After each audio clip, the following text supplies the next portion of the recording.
Hola, buenos días. El ejercicio que le tocó desarrollar a mi grupo es sobre calor latente. Y dice así: un trozo de hielo de 50 gramos se introducen en 500 gramos de agua a 20 grados centígrados.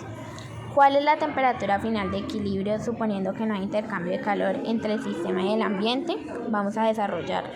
Para poder desarrollar este problema tenemos que tener en cuenta la siguiente información.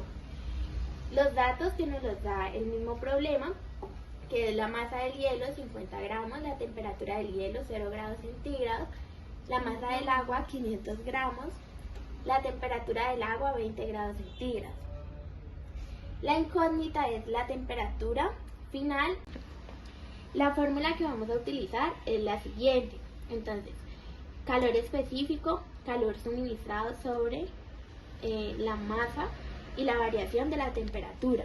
Para poder desarrollar el problema necesitamos realizar el despeje, entonces pasamos lo que está dividiendo a multiplicar y quedaría la masa, el calor específico y la variación de la temperatura para así poder obtener el calor suministrado.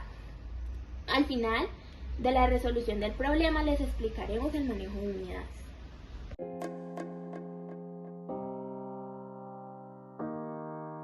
Para poder desarrollar nuestro problema tenemos que tener en cuenta el calor específico tanto del hielo como el agua. En este caso nosotras dimos con el valor gracias a la guía de la docente.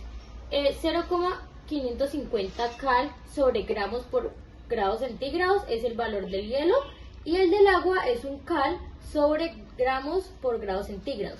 Para poder desarrollar nuestro problema tenemos que tener en cuenta que eso significa calor perdido que es igual a calor ganado. De esto se desglosan varias variables que más adelante las reemplazaremos por los valores originales.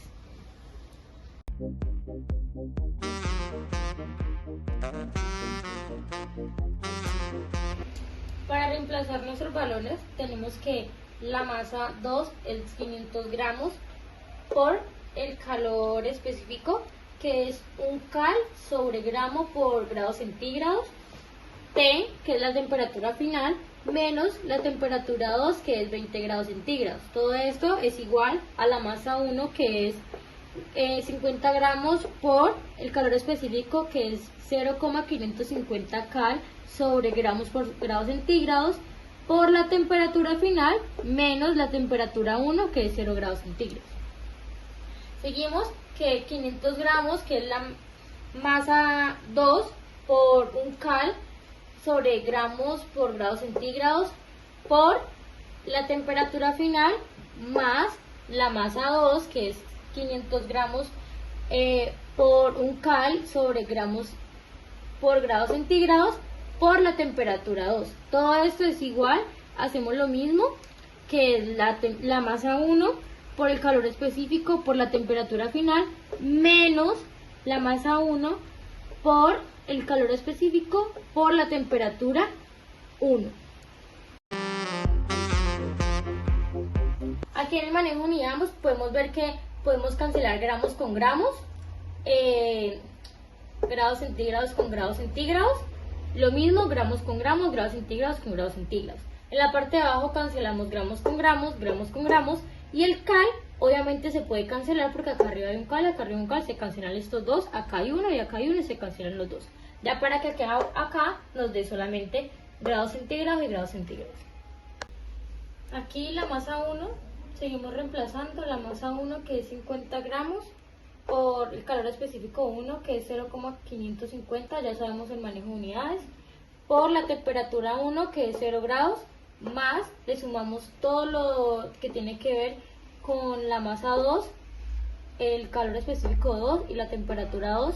Todo esto es igual a 50 gramos, que es la masa 1 por el calor específico 2 por la temperatura final, más la masa 2, el calor específico 2 por la temperatura final. Aquí volvemos a bajar estos mismos valores que están acá en la parte izquierda del igual. Y aquí en la parte derecha del igual lo que hacemos es igualar las variables porque tienen la misma temperatura final por temperatura final. Entonces, ¿qué hacemos? Ponemos la temperatura final, haremos un paréntesis y ponemos la masa 1 por el calor específico 1 más la masa 2 por el calor específico 2. Aquí despejamos T y entonces quedaría la masa 1 por el calor específico 1 por la temperatura 1, que es toda esta parte de aquí, más la masa 2 por el calor específico 2 por la temperatura 2, que es toda esta parte de aquí. Lo que estaba aquí entre paréntesis pasa a dividir, que sería la masa 1 por el calor específico 1 más la masa 2 por el calor específico 2. Aquí multiplicamos los 50 por 0,550 por 0 y nos daría 0. Le ponemos el signo más, 500 por 1 por 20 nos da 10.000. Y en la parte abajo sería 50 por 0,550 nos da 27,5 más 500 por 1 que nos da 500. Gracias por la atención. La solución a este problema fue dada por Natalia López, María José Ordóñez, Camila Rubio y Sara Vázquez del grado 11-2.